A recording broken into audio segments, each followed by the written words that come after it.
السلام عليكم ورحمة الله وبركاته. السلام عليكم ورحمة الله وبركاته. الحمد لله نحمده ونستعينه ونستغفره ونعوذ بالله من شرور أنفسنا وسيئات أعمالنا.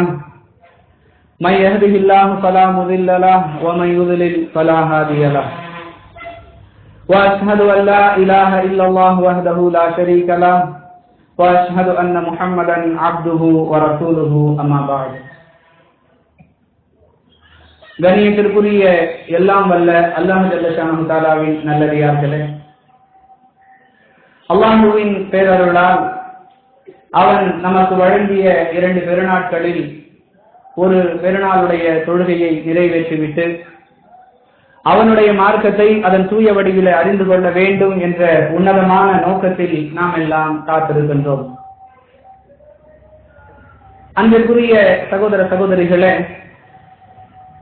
ஓரிரை கொள்கையும் ஒற்றுமை கோஷமும் என்ற தலைப்பின் கீழ் சில செய்திகளை இன்ஷா அல்லாஹ் இந்த பெருநாள் தின சிந்தனையாக நாம் பெற்றுக் கொள்ளவிருக்கிறோம்.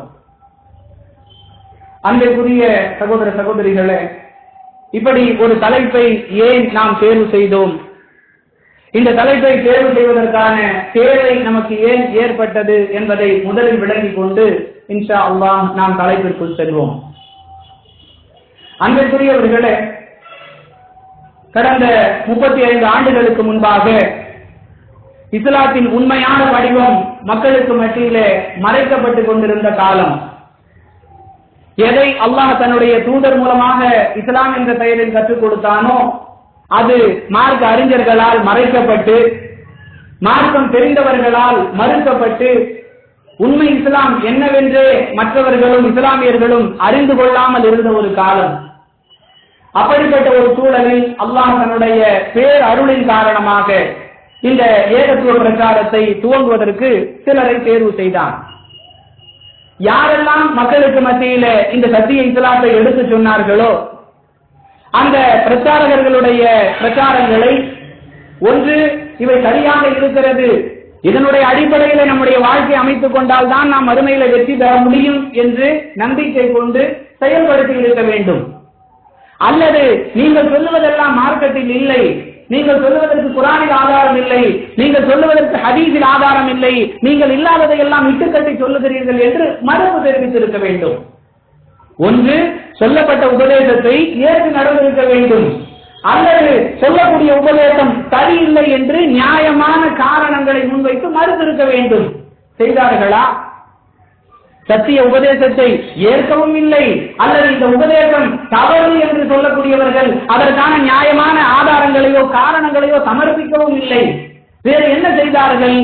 தங்களால் இயன்ற அளவிற்கு எவ்வளவு அவதூறு பிரச்சாரங்களை அவிழ்த்து விட முடியுமோ, எந்த அளவிற்கு அவதூறுகளை பரப்ப முடியுமோ அந்த அளவிற்கு இந்த சத்திய பிரச்சாரத்திற்கு எதிராக, இந்த ஏகத்துவ கொள்கைக்கு எதிராக, இந்த ஏகத்துவத்தை சொல்லக்கூடிய பிரச்சாரகர்களுக்கு எதிராக கட்டமைத்து விட்ட ஒரு கயமைத்தனத்தை நாம் பார்த்தோம். ஏற்பதற்கும் முன்வரவில்லை, எதிர்ப்பதற்கும் துணிவில்லை. எதிர்க்கிறோம் என்ற பெயரால் சில போலி வாதங்களை, சில அவதூறு பிரச்சாரங்களை மக்களுக்கு மத்தியில் எடுத்து வைத்தார்கள்.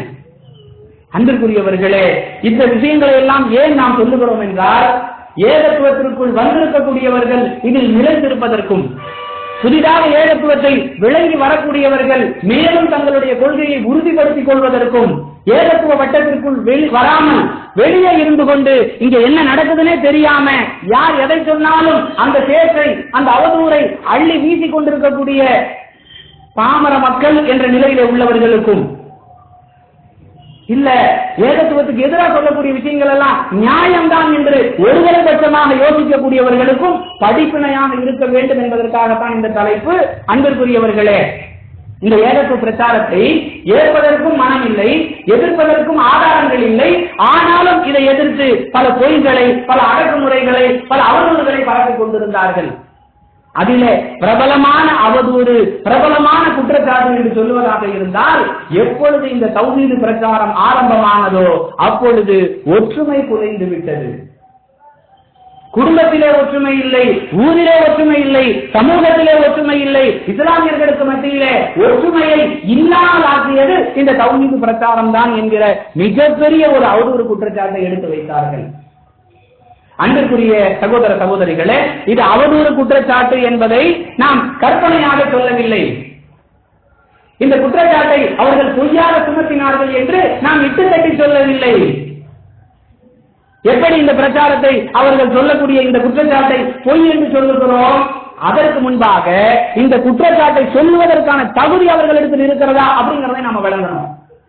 வெளிப்படையாக பார்க்கும் பொழுது ஆமா இவங்க சொல்றது உண்மைதானே, குற்றச்சாட்டு நியாயமாகத்தானே தெரிகிறது. வாப்பா சுன்னத்துல் ஜமாத்துல இருக்கிறாரு, மகன் தௌஹீத்னு சொல்லிட்டு அலையறான், குடும்பத்துல நிம்மதி போச்சு. முதலாளி தௌஹீதுல இருக்கிறாரு, வேலை செய்யக்கூடிய ஊழியன் சுன்னத் ஜமாத்துல இருக்கிறான், தொழில நிம்மதி போச்சு. கணவன் ஏகத்துவத்தில் இருக்கிறான், மனைவி சமாதி வழிபாட்டில் இருக்கிறார், குடும்பத்தில் நிம்மதி போச்சு. இப்படி வெளிப்படையாக பார்த்து இந்த குற்றச்சாட்டு நியாயமானதுதான் என்று யோசிக்கிறார்களே, அவர்களிடத்தில் நாம் ஒரு விஷயத்தை பதிவு செய்து கொள்ளுகிறோம். யார் இப்படி ஒரு குற்றச்சாட்டை சுமத்துகிறார்களோ அவர்கள் இந்த குற்றச்சாட்டை சுமத்துவதற்கு தகுதியானவர்களா என்பதை முதலில் நாம் விளங்கிக் கொள்ள வேண்டும். அதற்கு பிறகு இந்த குற்றச்சாட்டு உண்மையானதா என்பதையும் விளங்க வேண்டும். அன்பிற்குரியவர்களே, இந்த குற்றச்சாட்டு உண்மையானது இல்லை என்பதையும், இந்த குற்றச்சாட்டை சுமத்தக்கூடியவர்களுக்கு இந்த குற்றத்தை சொல்ல தகுதி இல்லை என்பதையும் ஒரே விஷயத்தை கொண்டே நாம் விளங்கிக் கொள்ளலாம். எப்பொழுது இந்த ஏகத்துவ முழக்கம் ஏற்பட்டதோ, எப்பொழுது இந்த சத்திய பிரச்சாரம் மக்களுக்கு மத்தியில் எடுத்து வைக்கப்பட்டதோ, அதற்கு முன்பு வரை தமிழக முஸ்லிம்களுடைய நிலை என்ன, இந்திய முஸ்லிம்களுடைய நிலை என்ன, இவர்கள் எந்த அளவிற்கு ஒற்றுமையாக இருந்தார்கள் நமக்கெல்லாம் தெரியாதா? அன்பிற்குரியவர்களே, இவர்களுடைய ஒற்றுமை எந்த அளவிற்கு மேம்பட்டிருந்தது? அண்ணன் தம்பிகளுக்கு மத்தியிலே ஒற்றுமை இல்லாமல் இருந்தார்கள். அற்ப சொத்துக்காக கொஞ்சம் ஏமாந்தவனா ஒரு தம்பி இருக்கிறான்னு சொன்னா மற்றவர்கள் எல்லாம் ஒன்று சேர்ந்து கொண்டு அவனை தனித்து விட்டு எந்த அளவுக்கு அவனுக்கு கம்மியான பாகத்தை கொடுக்க முடியுமோ அந்த அளவுக்கு ஏமாளி விவரமா கேட்க மாட்டான். இது ஒற்றுமையா? நீங்கள் ஒரு வயசில பிறந்தவர்கள் ஒற்றுமையாக இருந்தீர்களா? குடும்பத்தில் ஒற்றுமை இல்ல, தெருவுல எங்க ஒரே தெருவுல ஊர் கந்தூரி சோறு பங்கு வைக்கிறதுக்கு 2 இடத்துல மௌலூத் ஓதுறீங்களே, ஒரு தெருவு தானே, ஒற்றுமையா இருந்திருக்கலாமே. நீங்க செய்யற மார்க்கத்துக்கு முரண், அது வேறு ஆய்வு, அது வேறு தலைப்பு. ஒற்றுமையாக இருக்கிறீர்கள், ஏகத்துவம் தான் ஒற்றுமையை குலைத்தது என்ற உங்களுடைய வாதம் உண்மை என்று இருந்தால் ஒரே தெருவுல இந்த கோடியில ஒரு இடத்துல மௌலூது, அந்த முனையில ஒரு மௌலூது, என்னங்க ஒரு தெருவு தானே, ஒன்னா மீலாது விழா கொண்டாடலாமே. மீலாது விழாவுக்கு சம்பந்தம் இல்ல, தெருவுல ஒற்றுமை இல்ல. மொஹல்லாக்களிலாவது ஒரே ஒரு மொஹல்லா, அதிமுகவுக்கு ஒரு பள்ளிவாசல், திமுக காரங்களுக்கு ஒரு பள்ளிவாசல், மொஹல்லாவில் ஒற்றுமை இருந்ததா? அன்பிற்குரியவர்களே, வீட்டிலே ஒற்றுமை இல்லை, தெருவிலே ஒற்றுமை இல்லை, மொஹல்லால ஒற்றுமை இல்லை, ஊர்ல அவங்களை இவங்க குறை பேசுறது, இவங்களை அவங்க குறை பேசுறது, அவங்க இவங்க மட்டம் தட்டுறது, இவங்க அவங்க மட்டம் தட்டுறது, ஊரில இதெல்லாம் ஏகத்துவத்தால் ஏற்பட்ட பிளவு அல்ல, ஏற்கனவே இருந்த பிளவு, ஏகத்துவத்தை சொல்வதற்கு முன்பாகவே இருந்த பிளவு. இது ஒற்றுமையா? அதற்கடுத்து என்ன? சாதியின் பெயரால் ஒற்றுமை இல்லாத ஒரு அவலம். அவர் ராவுத்தரு, இவன் மரைக்காயரு, அவர் தக்கினி, இவர் பட்டாணி, அவர் உப்புகடல. இது ஒற்றுமையா? ராவுத்தர் மரைக்காயர்கிட்ட பொண்ணு எடுக்க மாட்டாரு, பொண்ணு கொடுக்க மாட்டாரு. தக்கினி தமிழ் பேசுறவங்கள்ட்ட பொண்ணு எடுக்க மாட்டாங்க, பொண்ணு கொடுக்க மாட்டாங்க. இது ஏகத்துவத்தை சொன்னதால் ஏற்பட்ட பிளவா, ஏகத்துவத்தை ஏற்காததால் இருந்த பிளவா? அன்பிற்குரியவர்களே, அல்லாஹ் சிந்திக்கக்கூடிய ஆற்றலை கொடுத்திருக்கிறான். நிதானமாக நியாயமாக சிந்தித்தார்கள். ஏகத்துவம் இல்லாததால் தான் இந்த ஒற்றுமை இல்லாத பிளவு இருந்தது. மொழியால் பிளவுபட்டிருந்த நிலை. உருது பேசுறவங்க தமிழ் பேசுறவங்களை மட்டமா நினைக்கிறது, தமிழ் பேசுறவங்க உருது பேசுறவங்களை மட்டமா நினைக்கிறது. உருது தெரியலைன்னா நீ முஸ்லிமே இல்லைன்னு சொல்லிக் கொண்டிருந்த காலம். இது ஒற்றுமையா வேற்றுமையா? பொருளாதாரத்துல ராவுத்தராவே இருப்பாரு, ஏழை ராவுத்தர் பணக்கார ராவுத்தர் இடைவெளி, ஏழை மரைக்காயர் பணக்கார மரைக்காயர் இடைவெளி இருந்ததா இல்லையா? ஏழை லெப்ப பணக்கார லெப்ப பெரிய கேப் இருந்ததா இல்லையா? சாதியால் பிளவு, ஒரு சாதிக்குள்ளேயே பிளவு. கட்சி ஒரு குடும்பத்துல அண்ணன் அதிமுக, தம்பி திமுக, வாப்பா காங்கிரஸ், இம்மா முஸ்லீம் லீக். இது ஒற்றுமையா? ஏகத்துவத்தை சொன்னதால் இந்த பிளவு வந்ததா? ஏகத்துவத்திற்கு முன்பே இந்த பிளவு இருந்ததா? பாப்பா அமீரோட தர்காவுக்கு போலாங்கிறாரு, உம்மா இல்ல நட்டப்பட்ட சந்தனபுரத்துக்கு தான் போவேங்கிறா. குடும்பத்துல ஒற்றுமை இருந்ததா இருந்ததா? அப்படியே இஸ்லாமியர்களை ஒன்றிணைக்க இஸ்லாமிய கட்சி அதனால ஒற்றுமையா? ஒருத்தர் இந்திய யூனியன் முஸ்லீம் லீக், இன்னொருத்தர் இந்திய தேசிய லீக், இன்னொருத்தர் தமிழ் மாநில முஸ்லீம் லீக், இன்னொருத்தர் தமிழ் மாநில மறுமலர்ச்சி முஸ்லீம் லீக், இன்னொருத்தர் தமிழ்நாடு முஸ்லீம் முன்னேற்ற கழகம், இன்னொருத்தர் மறுமலர்ச்சி தமிழ்நாடு முஸ்லீம் முன்னேற்ற கழகம், இன்னொருத்தர் ஜனநாயக முஸ்லீம் முன்னேற்ற கழகம். ஒற்றுமையா? ஏகத்துவத்தை சொல்வதற்கு முன்பே இருந்த பிளவுகள். இப்படி பிளவுபட்டிருக்கக்கூடியவர்கள் ஒன்றிணைக்கக்கூடியவர்கள் மீது ஒற்றுமையை குலைத்து விட்டார்கள் என்று அவதூறு குற்றச்சாட்டு சொல்வது நியாயமா? மதுஹபால் பிளவு, இதெல்லாம் உலக விஷயங்கள்ல. மார்க்க விஷயம் எடுத்துக்கிட்டீங்களா? கொள்கையில் எத்தனை பிளவு? தேவபந்திகள் ஒரு கூட்டம், பரேலிகள் ஒரு கூட்டம், தரீகா ஒரு கூட்டம், தபலீக் ஒரு கூட்டம், அதுக்குள்ள உட்பிரிவு. தேவபந்துல 2 தேவபந்தி, தேவபந்து அசலின் ஒரு பிரிவு, தேவபந்து வக்ஃபின் ஒரு பிரிவு. பரேலிகள்ல ஏகப்பட்ட சைபுதீன் ரசாதி ஒரு பிரிவு, ஷேக் அப்துல்லா ஜமாலி ஒரு பிரிவு.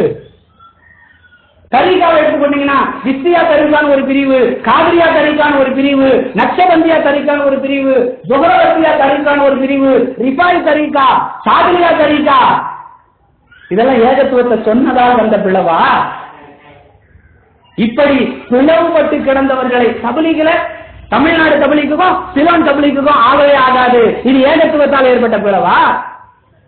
இப்படி பிளவுபட்டுக் கொண்டிருந்த இஸ்லாமிய சமுதாயத்தை அல்லாஹ் இந்த கொள்கையால் ஒன்றிணைத்திருக்கிறான். இங்கே ராவுத்தர் என்று சொன்னவரும், மரைசாயர் என்று சொன்னவரும், தபலீக் என்று சொன்னவரும், தரீகா என்று சொன்னவரும் கொள்கை சகோதரன் என்ற இணைப்பால் இணைந்து இருக்கிறார்களே, இது ஏகத்துவால் ஏற்பட்ட ஒற்றுமையா வேற்றுமையா? உருது பேசுகிற சகோதரன், தமிழ் பேசக்கூடிய சகோதரி திருமணம் செய்து கொள்ளக்கூடிய ஒரு சூழ்நிலை ஏகத்துவத்தால் ஏற்பட்டிருக்கிறதே, இது ஒற்றுமையா வேற்றுமையா?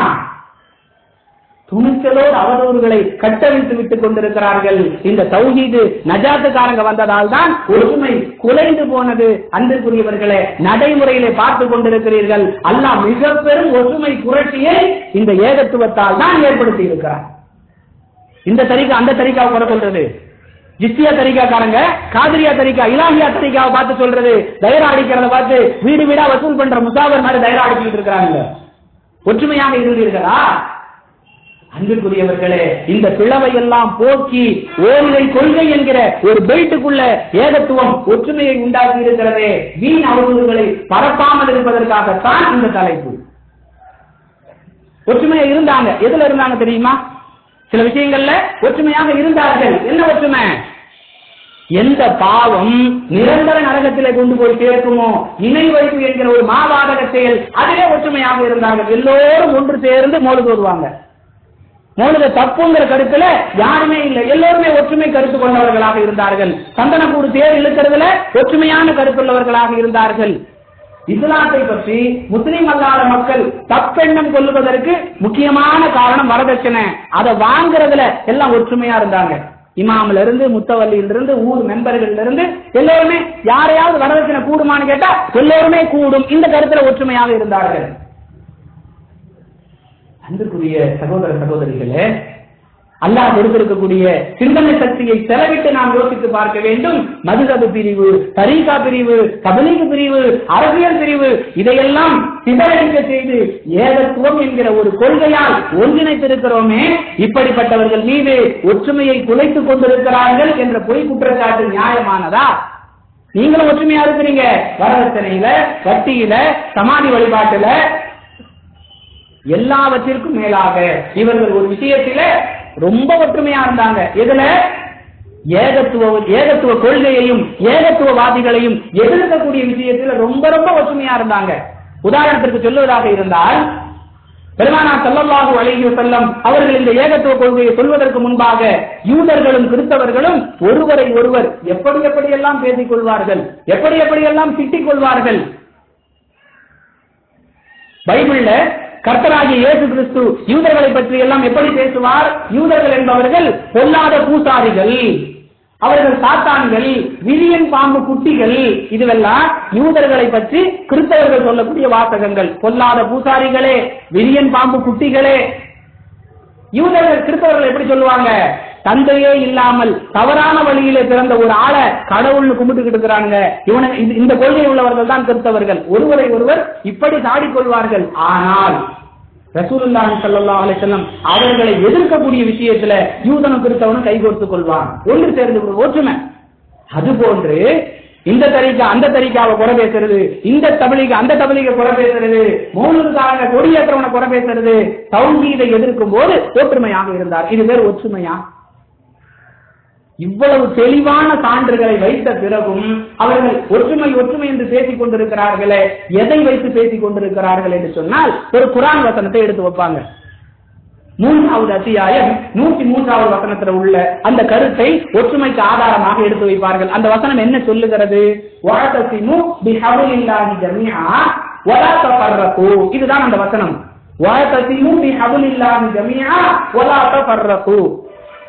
இந்த வசனத்தை சொல்லிட்டு இதுக்கு தமிழாக்கம் அர்த்தம் சொல்லுவாங்க, ஒற்றுமை என்னும் கயிற்றை பற்றி பிடித்துக் கொள்ளுங்கள். இந்த வசனத்தில் ஒற்றுமை என்பதற்கான அரபி வார்த்தை எது என்று 35 ஆண்டுகளாக தௌஹீத்வாதிகளால் கேட்கப்படுகிறது. பதில காணும். வஅதஸிமு பிஹப்லில்லாஹி ஜமீஆ வலா தஃபர்ரகு. இந்த வசனத்துல ஒற்றுமை என்ற கருத்தை சொல்லக்கூடிய அரபி சொல் எது? இல்ல. அந்த வசனம் என்ன சொல்லுகிறது? வஅதஸிமு பிஹப்லில்லாஹி ஜமீஆ வலா தஃபர்ரகு. நீங்கள் ஒன்றாக சேர்ந்து அல்லாஹ்வுடைய கயிற்றை பற்றி பிடித்துக் கொள்ளுங்கள். வலா தஃபர்ரகு, பிரிந்து விடாதே. ஒற்றுமைங்கிற வார்த்தை இல்ல. என்ன இருக்கிறது? அல்லாஹ்வுடைய கயிற்றை பற்றி பிடித்துக் கொள்ளுங்கள். அல்லாஹ்வுடைய கயிறுனா எது? ஏராளமான விளக்கங்கள் குர்ஆனிலும் ஹதீஸிலும் இருக்கிறது. இன்னொரு வசனத்தை சொல்லுவாங்க. 6வது அத்தியாயம் 153வது வசனத்தை சொல்லுவார்கள். வஅன்ன ஹாதா சிராத்தி முஸ்தகீமன் ஃபத்தபிஉ வலா தத்தபிஉ சுபுல ஃபதஃபர்ரக பிகும் அன் சபீலி. இந்த வசனத்தை சொல்லுவாங்க. என்ன? வஅன்ன ஹாதா சிராத்தி முஸ்தகீமன், இதுதான் என்னுடைய நேரான வழி. ஃபத்தபிஉ, இதையே நீங்க பின்பற்றுங்க. வலா தத்தபிஉ சுபுல ஃபதஃபர்ரக பிகும், நீங்கள் பல பிரிவுகளாக பிரிந்து விட. அல்லாஹ்வே சொல்றான், பல பிரிவா பிரிஞ்சிராதீங்க. அதுக்கு முன்னாடி அல்லாஹ் என்ன சொல்றான்? வஅன்ன ஹாதா சிராத்தி முஸ்தகீமன், இதுதான் என்னுடைய நேரான வழி. தன்னுடைய வேதத்தை முன்னிறுத்தி சொல்லுகிறான். அல்லாஹ் திருக்குர்ஆனை முன்னிறுத்தி இதை பின்பற்றுங்கள், இதுதான் நேரான வழி, இதை விட்டுட்டு வேற வேற வழிக்கு போயிடாதீங்க. அந்த மீதமுள்ள பாதி எடுத்துக்கொண்டு அல்லாஹ் பிரிஞ்சிராதீங்கன்னு சொல்றான். ஏன் சுன்னத் ஜமாத்து தௌஹீத் ஜமாத்துன்னு பிரிஞ்சிருந்தீங்க? நம்மள ஒன்ன மதுஹப் குட்டையிலே ஊறுவோம், ஒன்ன மதுஹப் சாக்கடையிலே கிடப்போம், அப்படி அல்லாஹ் சொல்றான். வஅன்ன ஹாதா சிராத்தி முஸ்தகீமன், இதுதான் என்னுடைய நேரான வழி. இதுக்கு இன்னும் விளக்கம் நாம் தெரிந்து கொள்ள வேண்டும் என்றால் பெருமானார் ஸல்லல்லாஹு அலைஹி வஸல்லம் சொல்றாங்க, முஸ்லிமில் இடம்பெறக்கூடிய 3533வது செய்தி. அல்லாஹ்வுடைய தூதர்கள் சொல்லுகிறார்கள், 3 விஷயங்களை அல்லாஹ் விரும்புகிறான், 3 விஷயங்களை அல்லாஹ் வெறுக்கிறான். அல்லாஹ் விரும்பக்கூடிய அந்த 3 விஷயங்கள் என்ன?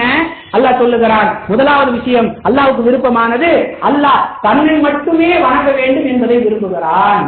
இரண்டாவது விஷயம், தனக்கு யாரையும் இணை வைக்காமல் இருப்பதை. ஒரே கருத்து தான் அல்லாஹ் பிரிச்சு சொல்றதா ரசூலுல்லாஹ் சொல்றாங்க.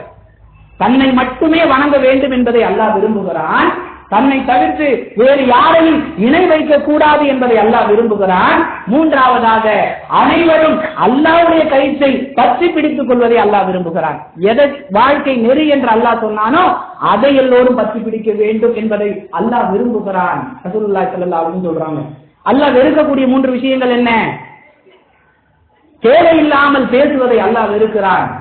வீண் கேள்விகள் கேட்பதை அல்லாஹ் வெறுக்கிறான். பொருளாதாரத்தில் வீண் விரயம் செய்வதை அல்லாஹ் வெறுக்கிறான். அப்படின்னு ரசூலுல்லாஹி ஸல்லல்லாஹு அலைஹி வஸல்லம் சொன்னாங்க. அன்புக்குரியவர்களே, இதையெல்லாம் புரிந்து கொள்ளாமல் எது நேர்வழி, எது அல்லாஹ்வை நெருங்கக்கூடிய சாதனம், அதைத்தான் அல்லாஹ் ஒற்றுமை, அதைத்தான் நீங்கள் பற்றி பிடிக்க வேண்டும் என்று சொல்லுகிறானே தவிர அதற்கு மாற்றமாக இவர்கள் சொல்லக்கூடிய ஒற்றுமை எல்லாம் ஒற்றுமை அல்ல என்பதற்கு இந்த ஹதீஸுகள், இந்த குர்ஆனுடைய வசனங்கள் ஆதாரமாக இருக்கிறது. இன்னும் பெருமானார் ஸல்லல்லாஹு அலைஹி வஸல்லம் அவர்களுடைய வாழ்க்கை நிகழ்வை பார்க்கிறோம். ஹுனைன் போர் முடிந்திருக்கிறது. அந்த போரிலே கிடைத்த கனிமத் பொருட்கள், போரிலே கிடைத்த செல்வங்களை எல்லாம் அல்லாஹ்வுடைய தூதர் பங்கு வைக்கிறாங்க. அப்படி பங்கு வைக்கும் பொழுது யாரெல்லாம் புதிதாக இஸ்லாத்திற்கு வந்தார்களோ, யாரெல்லாம் தேவை உள்ளவர்களாக இருக்கிறார்களோ அவர்களுக்கு மட்டும் கொடுத்தார்கள். மதீனாவை சேர்ந்த அன்சாரிகளுக்கு எதுவுமே பங்கே கொடுக்கல. அவர்களுடைய முகம் எல்லாம் வாடிவிட்டது. அல்லாஹ்வுடைய தூதர் நம்மளை இப்படி விட்டுட்டாங்களே, நமக்கு எந்த பங்குமே கொடுக்கலையே, அவங்களுக்கே எல்லாத்தையும் பங்கு வச்சுட்டாங்களே அப்படிங்கிற வருத்தம் அந்த அன்சாரிகள் மதீனா வாசிகளுடைய முகத்திலே பின்பட்டது.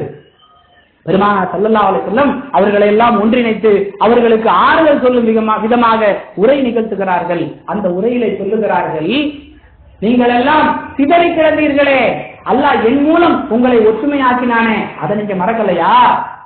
சிதறி கிடந்தீங்க, என் மூலம் அல்லாஹ் உங்களை ஒன்றுபடுத்தினான். அப்போ நான் எந்த கொள்கையை சொல்லுகிறேனோ அதை பின்பற்றுவதன் மூலமாகத்தான் நீங்கள் ஒற்றுமையாக இருக்க முடியும் அப்படிங்கிறத அல்லாஹ்வுடைய தூதர் சொல்றாங்க. இது முஸ்லிம்ல ஆதாரமான செய்தியாக பார்க்கிறோம். 4330வது செய்தி. அப்ப ஒற்றுமை என்பது என்ன? எல்லாம் ஒண்ணு கூடி இருக்கிறது ஒற்றுமை அல்ல, ஒரே கொள்கையில் இருப்பதுதான் ஒற்றுமை. இந்த ஒற்றுமை எந்த அளவிற்கு சஹாபாக்களுடைய உள்ளங்களிலே மாற்றத்தை ஏற்படுத்தியது, குறிப்பாக அந்த அன்சாரிகள் உள்ளத்துல எவ்வளவு பெரிய மாற்றத்தை ஏற்படுத்தியது என்று சொன்னால், அன்பிற்குரியவர்களே, அப்துல் ரஹ்மான் இப்னு அவுஃப் ரலியல்லாஹு அன்ஹு சொல்றாங்க, நாங்கள் எல்லாம் மக்காவிலிருந்து மதீனாவுக்கு ஹிஜ்ரத் செய்து வந்தோம். ஒவ்வொரு மக்காவாசியையும் ஒவ்வொரு மதீனாவாசியோடு அல்லாஹ்வுடைய தூதர் இணைத்து வைத்தார், ஜோடி சேர்த்து விட்டாங்க. அதுல அப்துல் ரஹ்மான் இப்னு அவுஃப் சொல்றாங்க, எனக்கு துணையாக அல்லாஹ்வுடைய தூதர் அவர்கள் ஒரு நபித்தோழரை சஅத் இப்னு ரபிஉ அப்படிங்கிற நபித்தோழரை எனக்கு துணையாக சேர்த்து வைத்தார்கள். அவர் என்னிடத்துல சொன்னார், என்னுடைய தோழரே, நான் தான் மதீனாவிலேயே மிகப்பெரிய பணக்காரன். அந்த சஅத் ரலியல்லாஹு அன்ஹு சொல்றாங்க, நான் தான் அப்துல் ரஹ்மான் இப்னு அவுஃப் சொல்றாங்க, நான் தான் மதீனாவிலேயே மிகப்பெரிய பணக்காரன், என்னுடைய செல்வங்களிலே பாதியை உங்களுக்கு கொடுத்து விடுகிறேன். இது ஒரு விஷயம். அடுத்து பாருங்க, எனக்கு 2 மனைவிகள் இருக்கிறார்கள், அவர்களை யார் உங்களுக்கு பிடிக்கிறது என்று சொல்லுங்கள், நான் அவளை முறையாக தலாக் கொடுத்து விடுகிறேன். இத்தா காலம் முடிந்தவுடன் அவளை நீங்கள் மணந்து கொள்ளுங்கள். எத்தனை பெரிய ஒற்றுமை! கற்பனை கேட்டுமா? எனக்கு 2 மனைவி இருக்கிறாங்க, அந்த 2 பேர்ல யார் உங்களுக்கு பிடிக்குதுன்னு சொல்லுங்க, நான் முறையாக அவளை விட்டு மனவிலக்கு பெற்று பிரிந்து விடுகிறேன். பிறகு இத்தா காலம் முடிந்த பிறகு நீங்கள் மணந்து கொள்ளுங்கள். எவ்வளவு பெரிய தியாகம்! இதற்கு அடிப்படை கொள்கையாக ஏற்பட்ட ஒற்றுமை. இன்னைக்கு என்ன நிலைமை? ஒற்றுமைங்கிறதே இல்லாத ஒன்றாக ஆகிவிட்டது. அற்பவாதங்கள், சொத்தை வாதங்களை வைத்து ஒற்றுமையை குலைப்பதற்கு என்னென்ன முடியுமோ கடைசியா ஒரு வாதம் வைக்கிறாங்க. நீங்க சொல்றதெல்லாம் கரெக்ட், குர்ஆன் ஹதீஸ்ங்கிற விஷயத்தை பின்பற்றலாம், ஆனா நாம பின்பற்றதோட நிறுத்திக்கணும். மற்றவங்கள்ட்ட போய் இதை சொன்னோம்னா ஊர்ல பலா வருது, அதனால நீங்க பின்பற்றுங்க, யார்கிட்டையும் சொல்லிடாதீங்க. இது சரியா? இது ஒற்றுமையா? தெளிவாக குர்ஆன் பேசுகிறது. 5வது அத்தியாயம் 2வது வசனம்,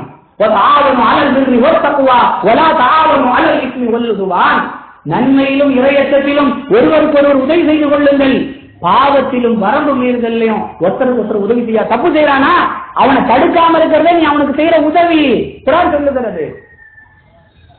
தப்ப தடுக்கிறதால ஒற்றுமை குலையுதுன்னு சொன்னா அது பேர் ஒற்றுமையே இல்லை. குர்ஆன் சொல்லுகிறது, அது இதா தமிழுக்கும் ஆயாத்தில்லாஹி யுக்ஃபர்பிஹா வைத்தஹலூபிஹா ஃபலா தக்வது மாஹும். எங்க அல்லாஹ்வுடைய வசனம் கேலி செய்யப்படுகிறதோ அங்க நீங்க இருக்க வேண்டாம். ஏன்? நீயும் பாவத்துல பங்காளி ஆயிருவ. ஒண்ணு அதை தடுக்கணும், வாயால கையால தடுக்கணும், இல்ல வாயால தடுக்கணும், இல்ல குறைஞ்சபட்சம் அந்த சபையை விட்டாவது விலக வேண்டும். அல்லாஹ்வுடைய தூதர் விளக்கம் சொல்றாங்க. முஸ்லிம்கள் 78வது ஹதீஸா பார்க்கிறோம். ஒற்றுமைன்னு போலி ஒற்றுமையை பேசிக் கொண்டிருந்தோம் என்று சொன்னால் மார்க்கத்தை நிலைநிறுத்த முடியாது. அன்பிற்குரியவர்களே, இன்னும் சிலர் ஒற்றுமை பறந்து அதுக்காக சின்ன சின்ன மேட்டரை எல்லாம் ஏங்க பிரச்சனை ஆகுறீங்க, இதெல்லாம் விட்டுருங்க. ஆரம்பத்தில் சொன்னார்களே, விரல் அசைக்கிறது சின்ன மேட்ரு, நெஞ்சில தக்பீர் கட்டுறது சின்ன மேட்ரு, தர்காக போறது சின்ன மேட்ரு, அல்லாஹ்வுக்கு இணை வைக்கிறது சின்ன மேட்டரா? சின்ன மேட்டராக இருக்கட்டுமே, அதுக்காக மார்க்கத்தில் வளைந்து கொடுக்கலாமா? பெருமானார் ஸல்லல்லாஹு அலைஹி வஸல்லம் சொன்னாங்க, முஸ்லிம்ல 5122வது செய்தி, எந்த நற்செயலையும் அற்பமானதாக கருதாதே, உன் சகோதரனை பார்த்து மலர்ந்த முகத்துடன் அவனை சந்திக்கிறது உட்பட எதையுமே அர்த்தமா நினைக்க கூடாதுன்னு இஸ்லாம் சொல்லுது. இவங்க என்ன போர் ஒற்றுமை பேசக்கூடியவர்கள். ஏன் சின்ன சின்ன விஷயத்துக்கெல்லாம் ஒற்றுமையை குலைக்கிறீங்க? இதுதான் நபி வழி, இதனால் ஒற்றுமை குலையும் என்று சொன்னா அதுவே ஒற்றுமையே இல்லை. அன்பிற்குரியவர்களே, இன்னும் சிலர் ஊரோடு சேர்ந்து இருந்துக்கலாம். ஏன் புதுசா சொல்றீங்க? இது புதியதா? குர்ஆனிலே உள்ளதை ஹதீஸிலே உள்ளதை சொன்னால் அது புதியது. ஊரோடு ஒத்து வாழ். யார் அல்லாஹ் சொன்னானா? அல்லாஹ்வுடைய தூதர் சொன்னாங்களா? ஊரோட ஒத்து வாழணும்னா எந்த தப்பையும் கண்டிக்க கூடாது, எந்த நல்லதையும் எடுத்து சொல்லக்கூடாது, எவன் அநியாயம் பண்ணாலும் வேடிக்கை பார்த்துக்கிட்டு இருக்கணும். நிறைய பேர் பெரும்பான்மை செய்யும் போது நாம 4 பேர் இருக்கிறோம். 4 பேரா? அல்லாஹ் எத்தனை பெரிய சபையை ஏற்படுத்தி தந்திருக்கிறான். 4 பேர் இருந்துட்டு ஏன்பா ஊரோட ஒத்து வாழ மாட்டேங்கிறீங்க? இதுக்கும் அல்லாஹ் சாட்டை அடி கொடுக்கிறான் திருக்குர்ஆன்ல. 6வது அத்தியாயம் 114வது வசனத்தில் அல்லாஹ் சொல்லி காட்டுகிறான், நிறைய பேர் ஒரு விஷயத்தை செய்யறாங்கிறதுக்காக நீங்கள் அவனை பின்பற்றினால் அவர்கள் உங்களை வழிகேட்டிலே விட்டு விடுவார்கள். நிறைய பேர் செய்யறாங்களா, கொஞ்சம் பேர் செய்யறாங்களா, இது அளவுகோல் அல்ல. சரியா தவறா என்று பார்க்க வேண்டும். இதுதான் அளவுகோல், இதுதான் ஒற்றுமைக்கு வழிவகுக்கும். அதை விட்டுட்டு நிறைய பேர் செய்யறாங்க, ஊரே ஒண்ணு கூடி செய்யுது, அப்படி நல்லது எது கெட்டது எதுன்னு பார்க்காம நிறைய பேர் செய்யறாங்கன்னு செஞ்சா உலகத்துல அட்ஜஸ்ட்மெண்ட் கிடைக்கும். மதுகத்துவாதிகளோட கொஞ்சம் அட்ஜஸ்ட் பண்ணா நம்ம தௌஹீத் ஜமாத் சார்பா நடக்கிற நிகழ்ச்சியை சுன்னத் ஜமாத் பள்ளியில் அறிவிப்பு செய்வாங்க, கொள்கை நீர்த்து போய்விடும். அல்லாஹ் சொல்லி காட்டுகிறான் 68வது அத்தியாயத்துல 9, 10, 11வது வசனங்களை சொல்லுகிறான்,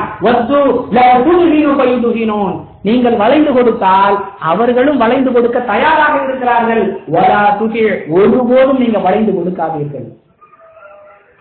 அன்புக்குரியவர்களே, இவ்வளவு விஷயங்களை சொன்ன பிறகும் அவர்கள் இந்த சத்தியத்தை சொல்வதுதான் ஒற்றுமைக்கு ஊறு விளைவிக்கிறது, ஒற்றுமையை கெடுக்கிறது என்று சொல்லுவார்களே. ஆனால் அல்லாஹ்வுடைய தூதர்கள் அனைவருமே ஒற்றுமையை குலைத்தார்கள் அப்படிங்கறத அவங்களுடைய கருத்து. நபி இப்ராஹிம் அலைஹிஸ்ஸலாம், நபி ஷுஐப் அலைஹிஸ்ஸலாம், நபி லூத் அலைஹிஸ்ஸலாம், நபி சாலிஹ் அலைஹிஸ்ஸலாம், ரசூலுல்லாஹி ஸல்லல்லாஹு அலைஹி வஸல்லம் அனைத்து நபிமார்களுமே இந்த ஏகத்துவத்தை சொல்லும் பொழுது ஒற்றுமை குலைந்தது. எது ஒற்றுமை என்ற பெயரால் இருந்ததோ அந்த போரை ஒற்றுமை குலைந்தது. சத்தியம் நிலை பெற வேண்டும் என்று சொன்னால் எது சரி எது தவறு என்பதை மக்களுக்கு விளக்க வேண்டும் என்று சொன்னால் இவங்க சொல்லக்கூடிய இந்த போலி ஒற்றுமை சிதைக்கப்பட வேண்டும் என்பதுதான் யதார்த்தம். 1 மீட்டர் 1000 ரூபாய் கொடுத்து ஒரு கட்டை துணி வாங்குறீங்க, டெய்லர்ட்ட கொண்டு போய் கொடுக்குறீங்க, கொஞ்ச நேரம் கழிச்சு போய் பாக்குறீங்க அவர் அந்த துணியை வெட்டி சுக்கு நூறாக்கி ஒரு பண்டல் மாதிரி வச்சு, என்ன பாய் 1000 ரூபாய் கொடுத்து வாங்கின 1 மீட்டர் இப்படி நாசம் பண்ணி, அப்படி வெட்டிய பிறகுதான் ஒரு ஒருங்கிணைப்பு கிடைக்கும். இழி வைப்பிலிருந்து தந்தையிடமிருந்து மகனை எடுக்க வேண்டும், மகனிடமிருந்து தந்தையை பிரிக்க வேண்டும், எது சரி எது தவறு என்பதை மகனுக்கு சொல்லி மகன் மூலமாக தந்தைக்கு சொல்லி அதன் பிறகு உருவாகிறதே அதுதான் உண்மையான ஒற்றுமையை தவிர இந்த போர் ஒற்றுமைக்கு இஸ்லாத்திலே இடமில்லை. இதைத்தான் நபி இப்ராஹிம் அலைஹிஸ்ஸலாத்து வஸ்ஸலாம் அவர்களுடைய வாழ்க்கை நமக்கு சொல்லுகிறது. 60வது அத்தியாயம் 4வது வசனம் சொல்லுகிறது, எந்த இப்ராஹிம் அலைஹிஸ்ஸலாம் அவர்களை போற்றும் விதமாக இந்த ஹஜ் பெருநாளை கொண்டாடி கொண்டிருக்கிறோமோ அந்த இப்ராஹிம் அலைஹிஸ்ஸலாம் சொன்னார்கள், இன்னா புராஉ மின்கும் வ மிம்மா தஅபுதூன மின் தூனில்லாஹி கத் தஃபர்னா பிக்கும் வ பதா பைனனா வ பைனகும் அல்-அதாவத வல் பக்ரா அபதா ஹத்தா துமினு பில்லாஹ். எது வரைக்கும் அல்லாஹ் ஒருவன் என்கிற கொள்கைக்குள், அவன் சொல்வது மட்டும்தான் நேர்வழி என்ற கொள்கைக்குள் நீங்க வரமாட்டீங்களோ அது வரைக்கும் நீங்க வேற நாங்க வேறதாங்கிற சத்திய முழக்கத்தை ஒற்றுமைக்கு அடித்தளமாக நபி இப்ராஹிம் அலைஹிஸ்ஸலாத்து வஸ்ஸலாம் அவர்கள் சொன்னார்கள். அந்த அடித்தளத்தை பின்பற்றி வாழக்கூடிய நன்மக்களாக நாம் அனைவரும் ஆக வேண்டும் என்கிற உறுதியை இந்த பெருநாள் தினத்தில் எடுத்துக்கொண்டு நாம் இந்த சபையை நிறைவு செய்வோம்.